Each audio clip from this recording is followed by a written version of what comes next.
உளுந்தூர்பேட்டையில இருந்து வரோம். பையனுக்கு வந்து ஏதோ வைரஸ் காய்ச்சல் மாதிரி சொன்னாங்க. அப்புறமே நாங்களே கொரோனா பயமா இருந்துட்டு அப்புறம் நாங்கள் வந்தோம். இங்கே வந்தோடனே சளி இருமல் தான் இருந்துச்சு. காய்ச்சல் வர மாதிரி இருந்தாலுமே இங்கே வந்த உடனே அப்புறம் பிளேட்லெட்டு நோய் எதிர்ப்பு சக்தி எல்லாம் கம்மியாச்சு. இங்கே வந்த ஒரு நாள்லேயே இம்ப்ரூவ்மெண்ட் ஆயிடுச்சு. பிளேட்லெட் கவுண்ட் இன்க்ரீஸ் ஆகிடுச்சு. குறைஞ்ச 4 நாள்லேயே நார்மல் லெவலுக்கு எல்லாமே வந்துடுச்சு. அங்கே வந்து ஒன்றும் பிரச்சனை நல்லா கேரத்து பார்த்துக்கிறாங்க. ஆமாம். ஃபீவர் எவ்வளோ நேரத்தில் குறைஞ்சிது நம்ம மருந்து சாப்பிட்டு?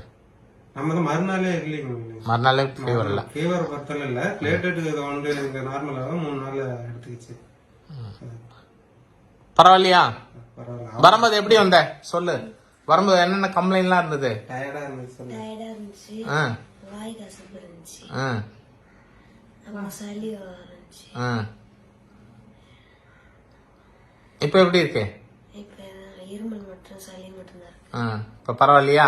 ஆ எப்படி இருந்தா வரும்போது? டயர்டா சுகமா இருந்தாங்க. நீங்க எப்படி இருந்தீங்க? நாங்களும் டென்ஷன்ல கொரோனா வைரஸ் கொரோனாதால கொஞ்சம் பயந்தாதான் இருந்தோம். இப்ப பரவாயில்ல, சரியாயிடுச்சு. பரவாயில்லையா? சரி.